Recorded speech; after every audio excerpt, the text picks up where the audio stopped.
This video is brought to you by our own Meta. Thank you so much for donating. If you want to support Brackeys yourself, you can go to patreon.com/Brackeys. Thanks for tuning in at Brackeys.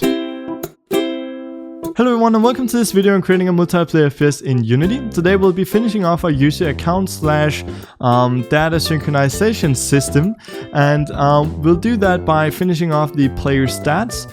In the last video we took a look at getting the player stats from the database on the server and displaying that on the UI. And today we'll have a look at sending that data. So once we're in the game playing and killing people and dying, then we'll make sure to update both the kill count and the death count as we go along. So that's going to be super fun. I also want to say that now that we're done with this kind of part of this series, I have a lot of other cool stuff to show. And we'll definitely begin by fixing some bugs. We have a small bug when spawning in the game that is kind of annoying. We have another bug when trying to rehost a game. So if you've disconnected and then try and host a game, that will not work.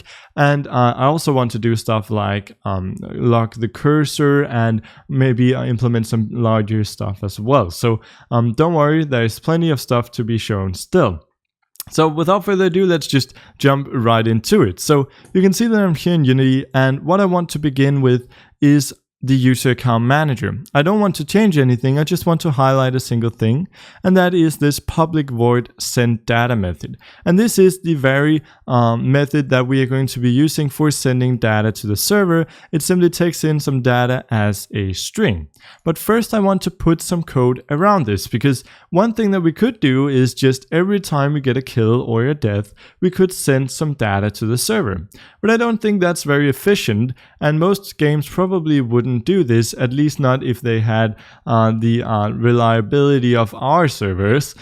So what we'll do instead is we'll have a sync var, or basically two sync vars, keeping track of the amount of kills we have and the amount of deaths we have in the game, that just sits on the computer.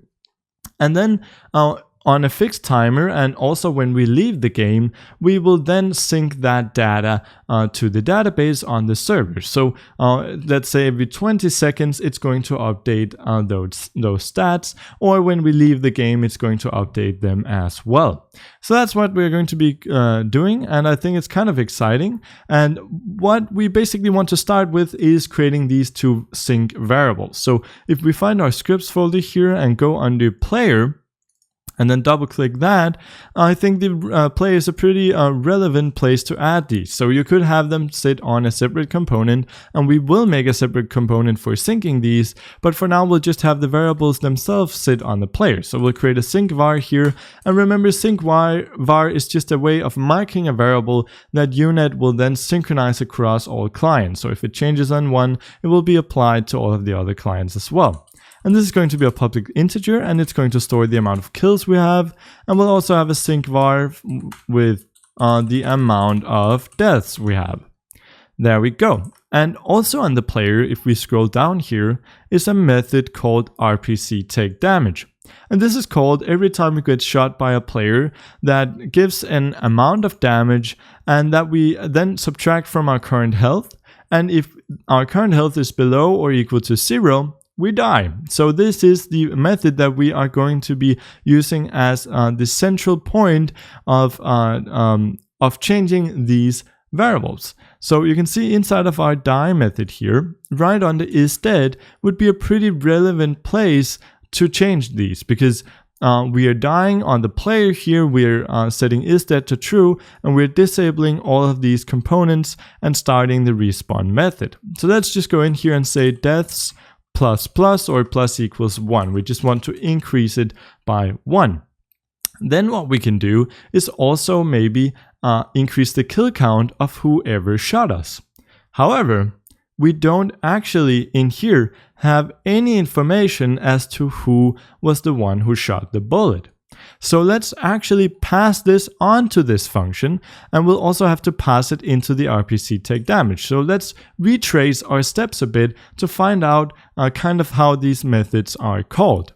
So in order to do this, we want to go in and find the player shoot script. So this is the script responsible for shooting bullets.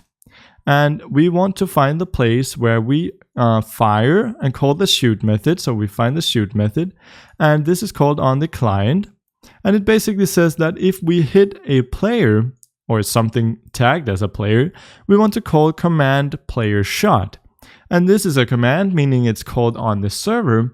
And this basically takes in a player ID. This is the ID or the name of the player that we shot with an integer that is the amount of damage that we want to apply. And then we find the player component of this player using the player ID and using getPlayer on our game manager. But we might as well pass the ID of the player who shot the bullet in as an argument as well. And then inside of the RPC take damage method, we can use GameManager.getPlayer just as we are here to get the player component of that player. So in order to do that, all we need to do here is pass in our current name, which is transform.name. So we are the one who shot, so we'll pass in our name here, and we'll allow ourselves to do this, and we'll call it the source player ID. Actually, let's just call it the source ID. So this is the name of whoever shot. And then we'll pass this along into the RPC take damage as well. So we'll pass on source ID into that. We go into the player here and we'll add this as an argument. So we'll go string source ID. And then what we can do down here, if our current health is less than or equal to 0, is that we will go ahead and find this component using the game manager. So we can say player, and this is going to be our source player, and we'll set that equal to something like GameManager.getPlayer, and then passing in the source ID. So we've now found the player and we've gotten the actual component that we can use. And I think I actually want to do this inside of the die method because there's no reason to pass on an entire player when you can just pass on a string here. So we'll just put in the source ID here as well. And then down, put here as an argument string source ID. And then we can go if source player is not equal to null, because of course if the player wasn't found, we won't try and change the kill count of that player. And this might be a thing that you want to happen, that the player isn't found. Say if you take damage from falling, there's no player in here and then there's no kill count to increase, but you still want to increase the death count. So this might be a legitimate thing, and this is a great thing to wrap in an if statement, just to make sure that your code doesn't break. And then what we can do in here is we can say source player dot kills plus plus. So we've increased the amount of kills, and that is my cat, of course, stepping on the keyboard. I should really lock the door when doing these tutorials. All right, so you can see that we have now increased the amount of kills here. And let's remove the insert key there. Great.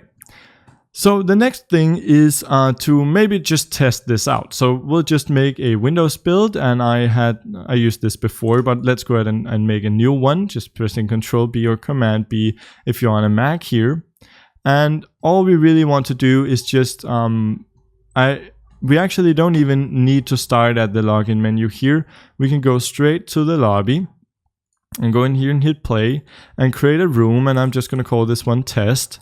And then on the other client here, we do have to log in. So let's just do test 123, test 123, and hit login, and we'll wait for it to log in, and then we will find the room here and click on it to join it.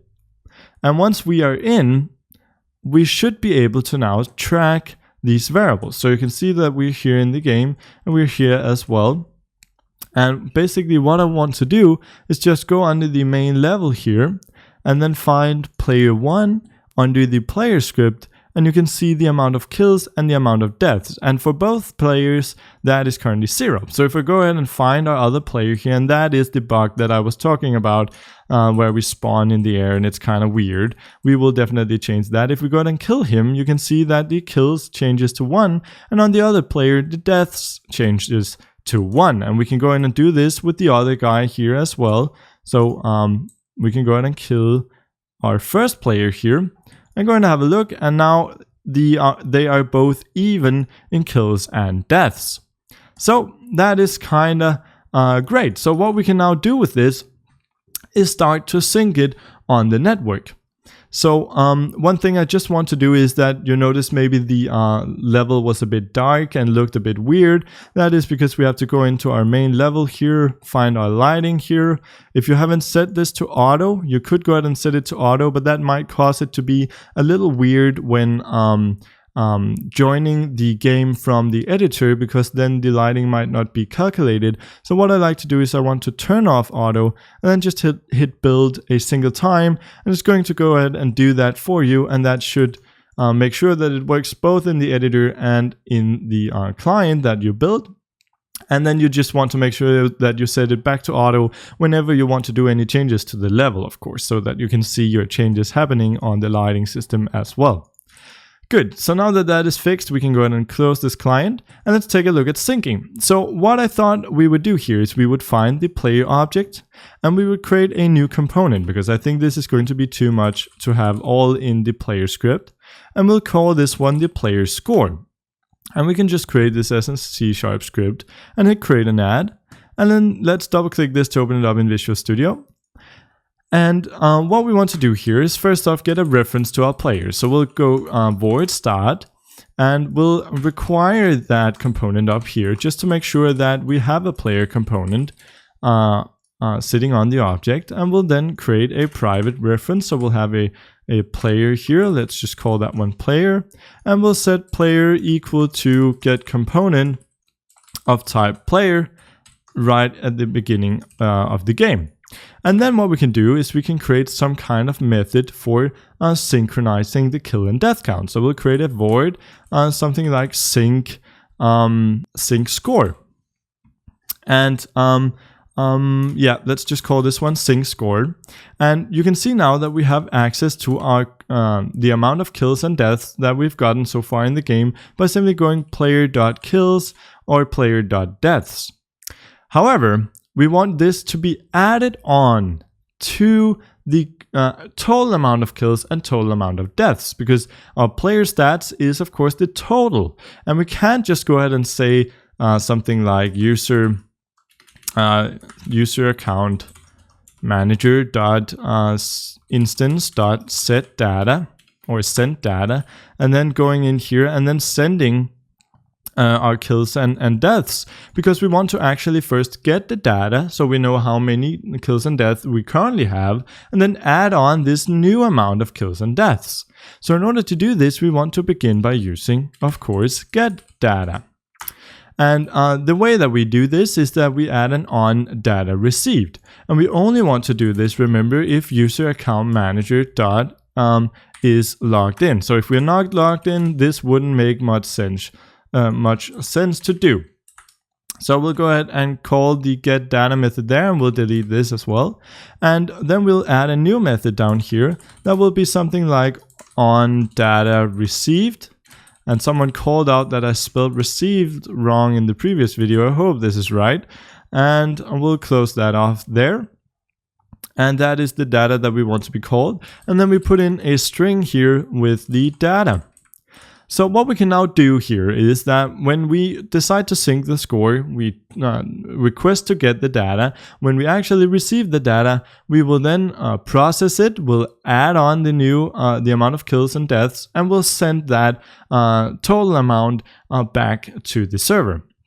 So the way that we do this is using, of course, our translator class. So we have the data translator here, and someone also commented that it would be a good idea to make this into a just a normal class, not a mono behavior, and then use the constructor to do all of the parsing of the string, and then have the kills and deaths stored as field variables. And I think that would be a great way to do it. I just thought this would be a bit clearer to people who weren't maybe very used to working with constructors, and I thought it would be a bit much to show in one video.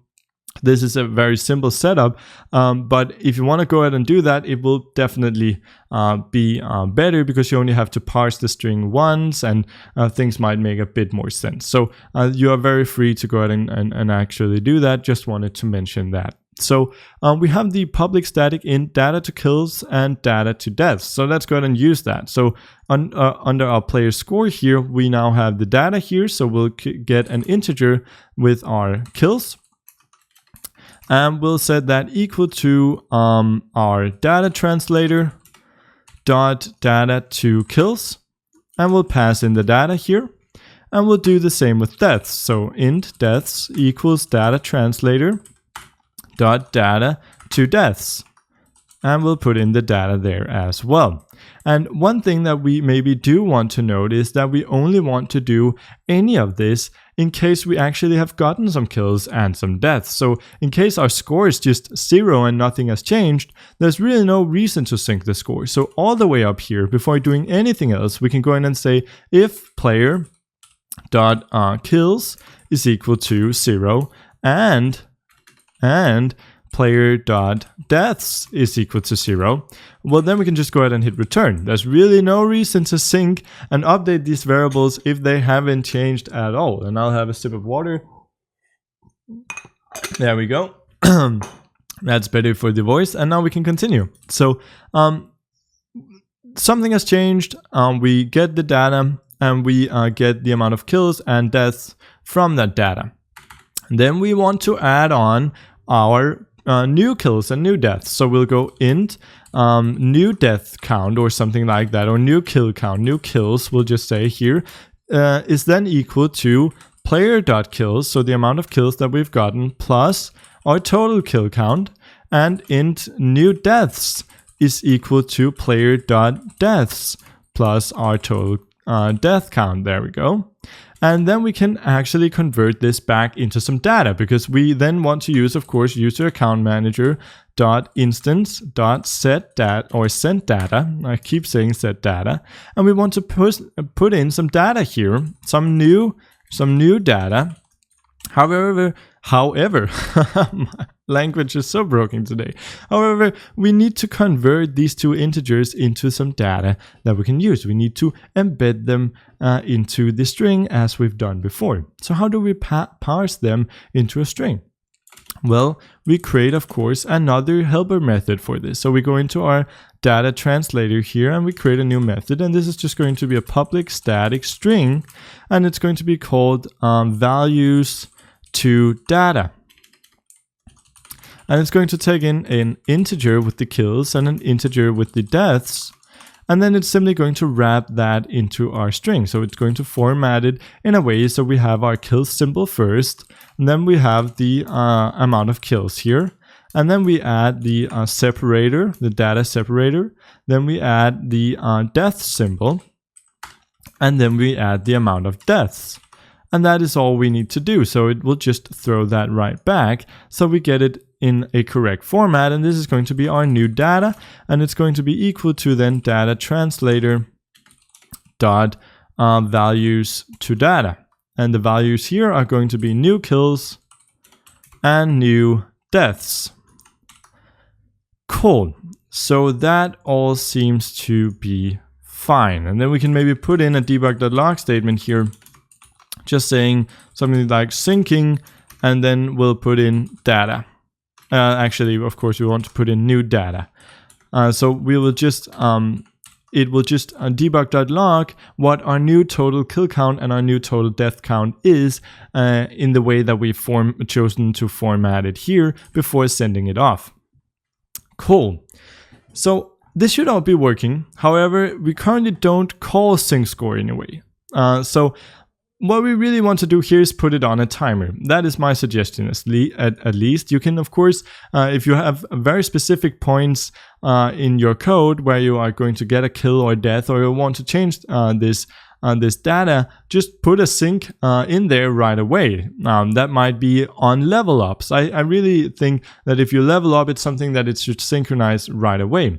However, kills and deaths might come very quickly. You might get 2 kills very quickly in a row, and then if it starts to send one piece of data and then you send the other piece right after, things might start getting a bit weird. So instead, we're going to put this on a fixed timer.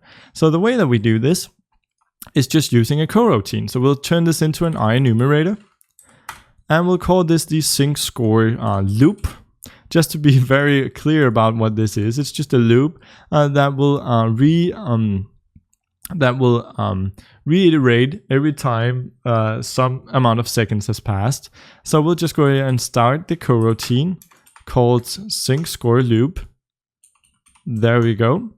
And the way that you do a loop like this is simply go while true, and that means always, so it's always going to do this. And then you can either have the code call or do something before all of this happens, or you can either have all of this happen before you wait, or you could wait before this happens. So in our case, I don't think it makes much sense to synchronize our kill and death count right when we join the game. I think it makes more sense to wait a bit until we've gotten some kills, and therefore we're going to put in here return yield return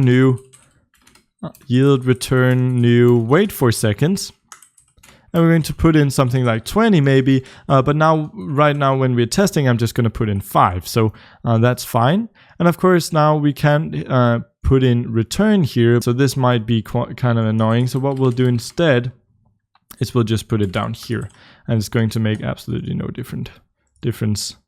I mean, we are still getting the data, but I don't think it's not very important. So I think this is going to be fine, or else we're just going to skip a frame, and that's going to be weird. Just put it down here. That's going to be just fine. Cool. So what we can do now is we can actually test this. However, one thing that is kind of dangerous with the code that we've written here is that we need to make sure to reset our kills and deaths. So we have these two local variables that are just increased, and then at some point we choose to sync them over. However, when we do that, we of course want to reset them and start counting again, because if we don't do that, we'll have a case where each 5 seconds it will just add our kills and deaths onto our score, and it might just go crazy. So if you have 5 kills, each 5 seconds it's going to add those 5 kills, and that's not something we want. So let's just make sure that we reset this afterwards, and we do that by maybe going down here and saying player.kills equals 0 and player.deaths equals 0 as well. So I believe that should work. And then the last thing that you might want to add in here is that you might want to change this to something like sync now. So we'll just put that into a separate function, and we'll then call sync now from here. And then what we can do is we can add a void on destroy that is called when the game object is clean from the scene, when it's removed, when it's destroyed, and we can just call sync now. So whenever we quit the game or disconnect from the lobby or something like that, onDestroy is going to be called, and we want to sync the variables right away, just to make sure that we don't leave the game and we lose our score. That would be annoying. But one thing that we do have to add in here is an if, and then we want to say that we only want to do this if player is not equal to null. And the reason why is we want to disable this on all clients except the local player. And when you disable a component, that doesn't disable onDestroy. That will run regardless, because the component has been active at some point, and we don't want that. So if we haven't gotten our player, that means that the component has been disabled, and then we don't want to run this onDestroy method.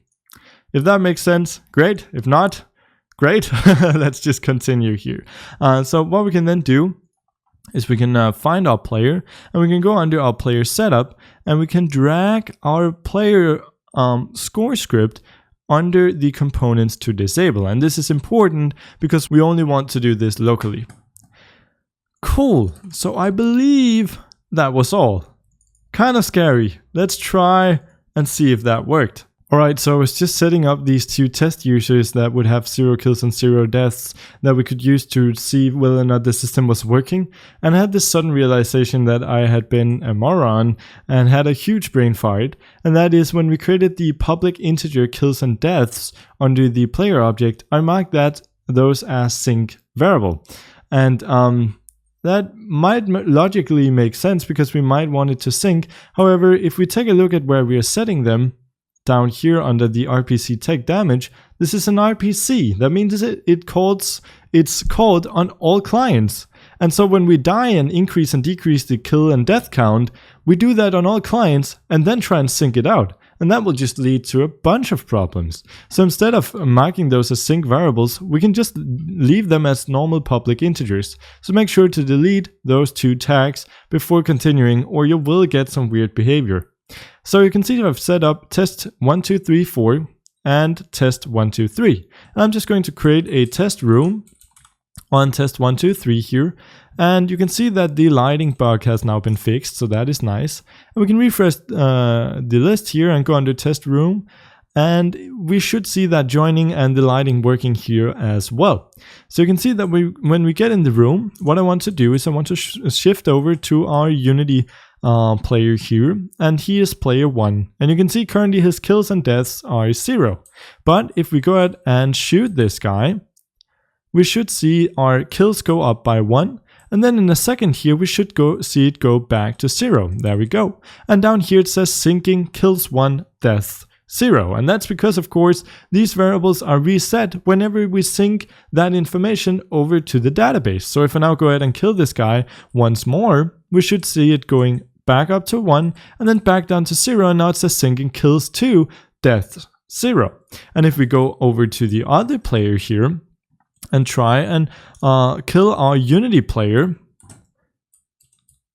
we'll kill this guy here and go back to Unity, we should see it say kills 2, deaths 1. So we can see that it has now synced that over. And if I go and hit leave room here and go back, we should see player stats here say 2, 1, and it's loading there. So 2 kills, 1 deaths, and on the other guy here it says 1 kill, 2 deaths. So now our player stats are working. So that was pretty much all I wanted to show you in this video. I know it was kind of crazy, and we're definitely going to be doing something else for the next one, but I hope you enjoyed it nonetheless. And also, of course, the disclaimer, this is not a very stable way to do it. It is not a very safe way to do it, but it's an easy way, and it's a way that I thought would help you understand how these sort of things work. Again, if you want to explore more of this, you can look into Database Control Pro, or you could look into doing it on your own with MySQL, and then some kind of hosting provider, or making your own server.